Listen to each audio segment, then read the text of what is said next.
Salams, you're watching Daily Debrief coming to you from the People's Dispatch studios in New Delhi on a day when the United States Supreme Court dealt a serious blow to women's rights in that country. And that, of course, is our top story for the day. The Supreme Court reversed Roe versus Wade with a 6-3 majority on Friday, gutting abortion rights in the country and declaring that the constitutional right to abortion, upheld for nearly half a century, no longer exists.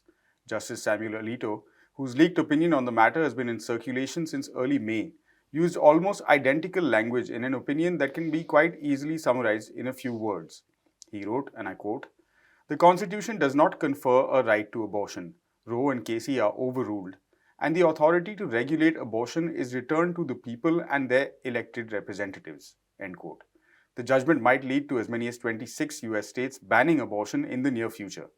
We have Natalia Marquez for more. The working class women are going to be disproportionately affected by the overturning of Roe v. Wade.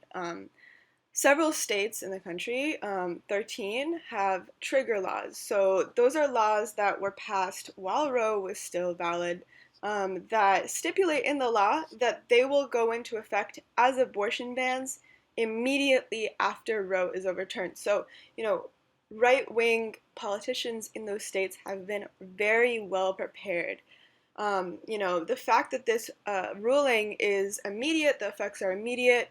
The effects are immediate for working class women in the United States. Working class women are going to disproportionately feel the burden of a lack of access to abortion.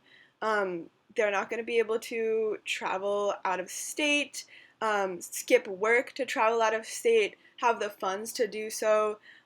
Rich women will be able to travel out of state, almost guaranteed. Working class women may resort to dangerous self-abortions in states where it's currently banned or will be banned very soon.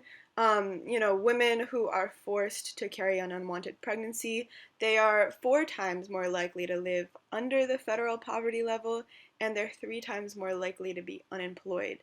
And the United States has a black maternal health care crisis.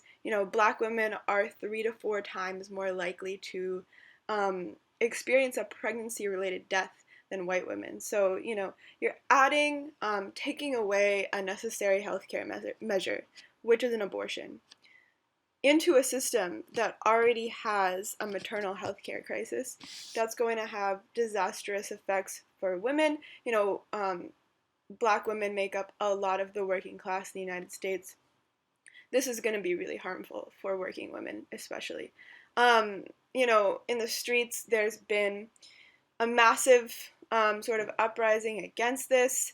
Nationwide, people are taking to the streets. Of course, this affects women in several states, not all, but even the states that, abortion will remain legal, you have a lot of people standing in solidarity with women in places like Mississippi, Wyoming, Oklahoma, Texas, those places that have banned abortion already or will ban abortion very soon.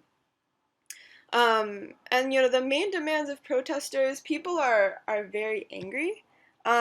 People are demanding legal abortion that's enshrined in legislation. So the Women's Health Protection Act was an opportunity to do so.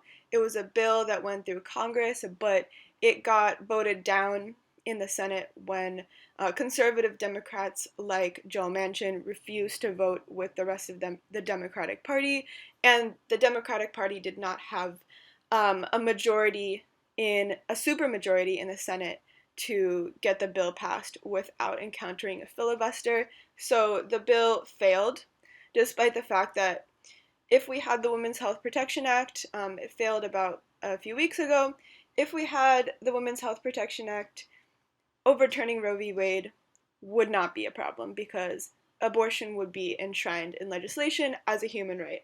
That did not happen. So protesters are demanding a legal or a legislative measure to enshrine abortion in this country as a federally protected right. People are also demanding the abolition of the Supreme Court. So the Supreme Court is an unelected body of 9. They are appointed by the respective president of whichever president is serving his term at the time.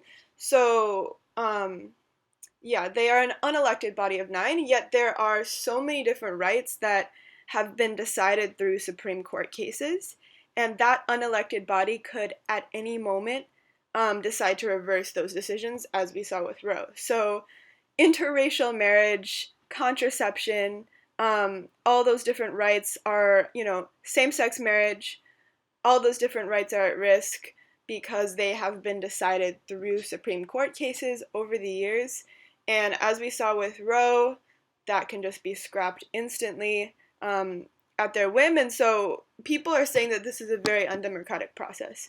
We have, the vast majority of people did not support Roe being overturned. People did not want this, but this unelected body decided it anyway for the, hundreds of millions of people in the United States. So people are saying this is deeply undemocratic.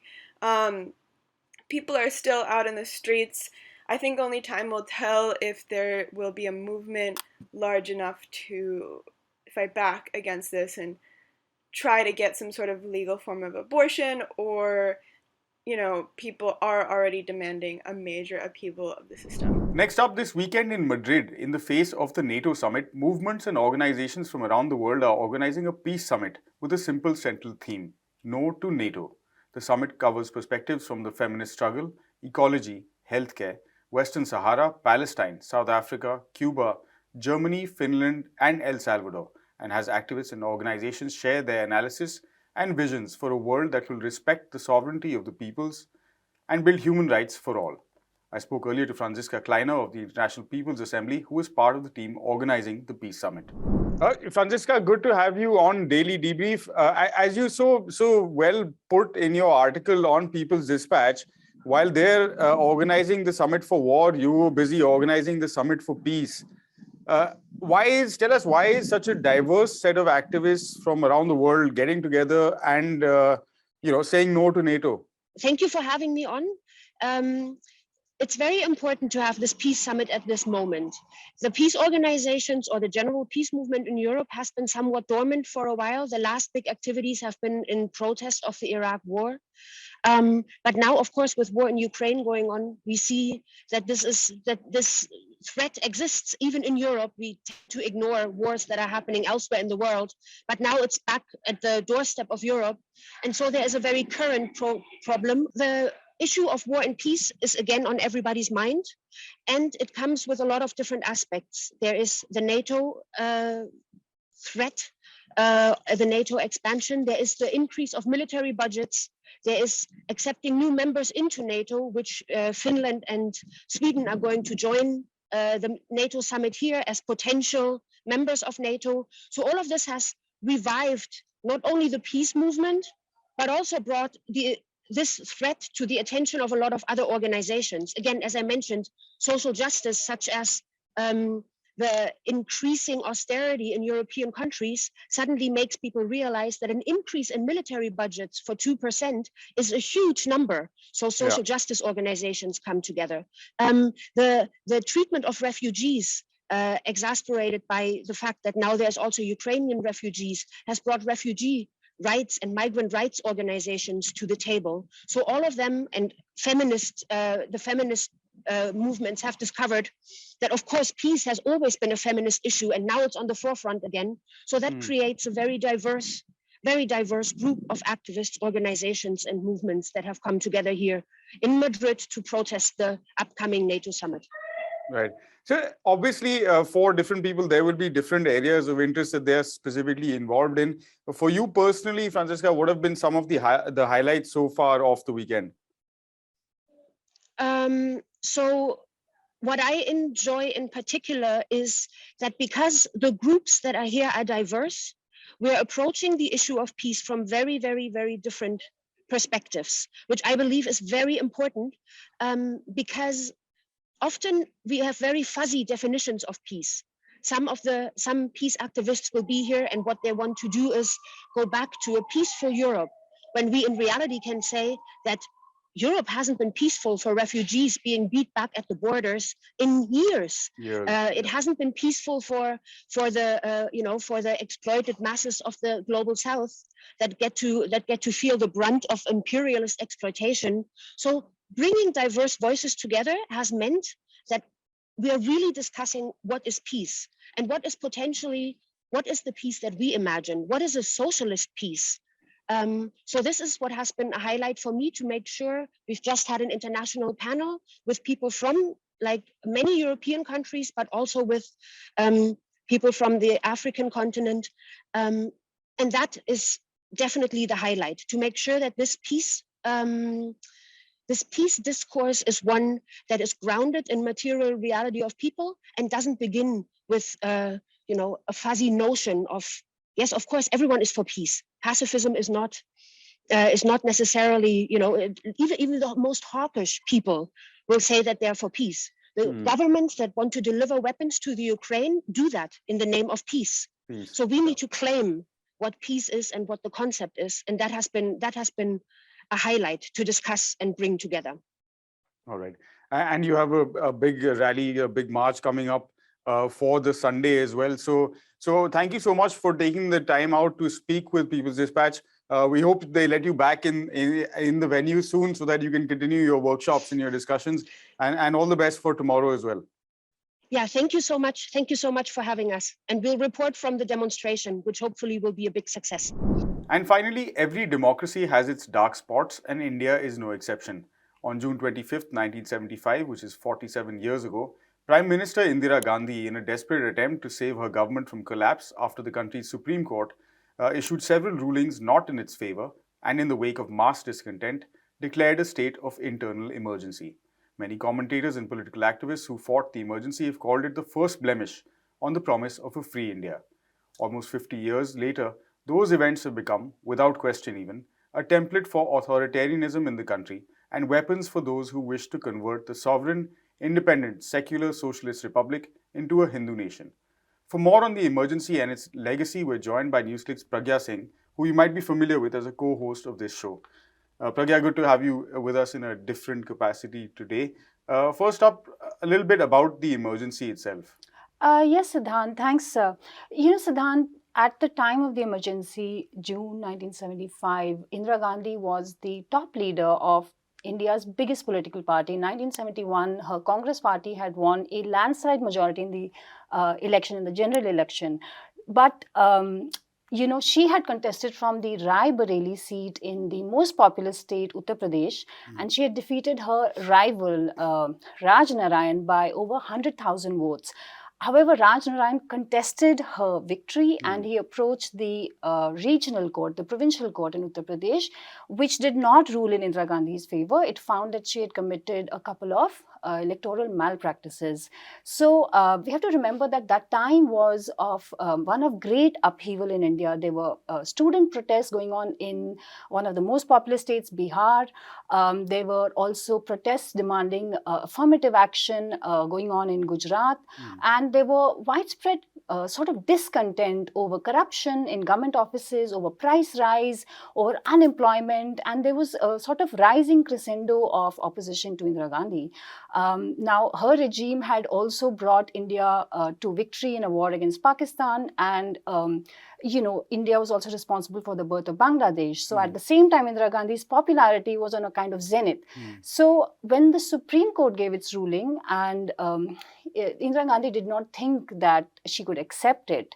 The ruling basically was that she would continue to be a member of parliament, but she could not vote. She could not participate in the proceedings, and she would not draw a salary. So, as a member of parliament, so that ruling came on 24th June 1975, and on the 25th, the next day, she imposed a national emergency. We have to remember that this was a legal emergency in the sense that there was a provision in the constitution to do so. The problems that arose during the emergency were of an ethical nature, which arose as a result of what the emergency meant. It meant a suspension of civil rights. It meant that the police was knocking door to door. Students were being arrested widely across the country. There were political prisoners being filled in jails. There were demolitions of homes of mostly the poor. There were forcible sterilizations as part of a so-called program to control the population, because in India it's a tendency for most such regimes to blame India's people for any of its problems. Right. So that was very much the flavor, the phenomenon that we saw during the emergency. 50 years almost have passed, Pragya, Right. since then. What is the sort of enduring legacy of this dark time? Yes, it's what you said, that most Indians, all Indians, I think, would remember the emergency as one of the most dark periods of Indian history. And that is also why we keep remembering it, because I don't think the result of this would be that most people, I think, would accept that a legal emergency in India would not be possible today. Perhaps it would be safe to say that we do things differently now. We have a journalist, Siddiq Kappan, who is in jail, and he was arrested en route to cover an event, a crime report. He was carrying certain documents which journalists very often carry with them, but he was arrested.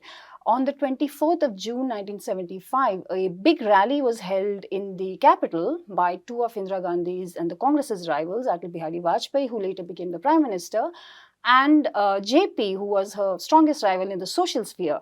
Now, at that rally, JP said that the government officials, including the police force, should not obey the illegal demands of their superiors. I do not think that such a speech could be given today.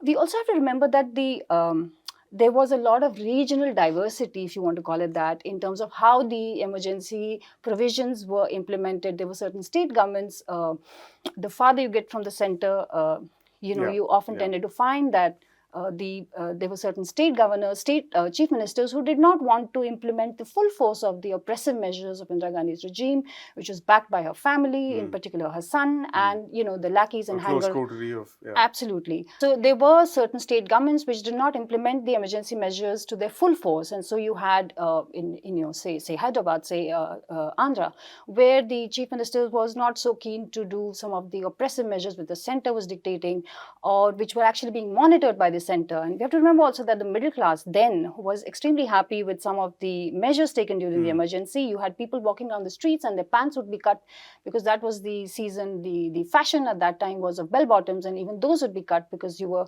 had a state which was pursuing agenda to sort of make everyone the same, uniform, and also to monitor them. So along with all the people who were in jail and along with the police torture, you had also measures to oppress the middle class, and yet you found that the middle class was supporting some of the things that happened with the. For example, they said that the trains are running on time, right? So we have to also look at how people responded to the emergency, the political class in particular. There will always remain a question of who protested and how much. Recently, we had Brinda Karat of the CPIM, who stood in front of a bulldozer, which was doing something very similar to the, what happened during the emergency. She was preventing a bulldozer from demolishing the homes of poor people, of low middle class families. And everybody responded almost in a celebratory way. Why? Because no one is speaking out. And that also is a phenomenon which every Indian knows to associate with the emergency. I think the thing which we forget to remember is that how quickly the institutions crumbled when they came under pressure. There were people who spoke to the Shah Commission after the emergency, but during the emergency, were Congress leaders really speaking out against the regime? Perhaps not so soon, perhaps closer to the 1977 election, when perhaps they knew that their time in power was coming to an end. So I think the message or the signal that people very often forget is that institutions crumble very easily if you're not fighting for them, if you're not watching them. And at the same time, the oppression that you see happening around you, or people who might perceive that there is a very oppressive regime in power today, they also forget that the emergency itself crumbled very quickly. It simply lasted 21 very torturous months, but it also ended. And so we know that people do keep watching regimes that, become arrogant or too overtly hegemonic. Right. Thanks so much for that, Pragya. Important lessons there, and I'm sure we'll come back to you one of these days for a today perspective on how some of those institutions are dealing with the pressure that they are under. That's all we have on this episode of Daily Debrief. From Pragya, myself, and the entire People's Dispatch team, thanks very much for watching. You can get details on these stories and more from our website, peoplesdispatch.org. And also do give us a follow on whatever social media platform you use. Thanks for watching. Stay safe. Goodbye.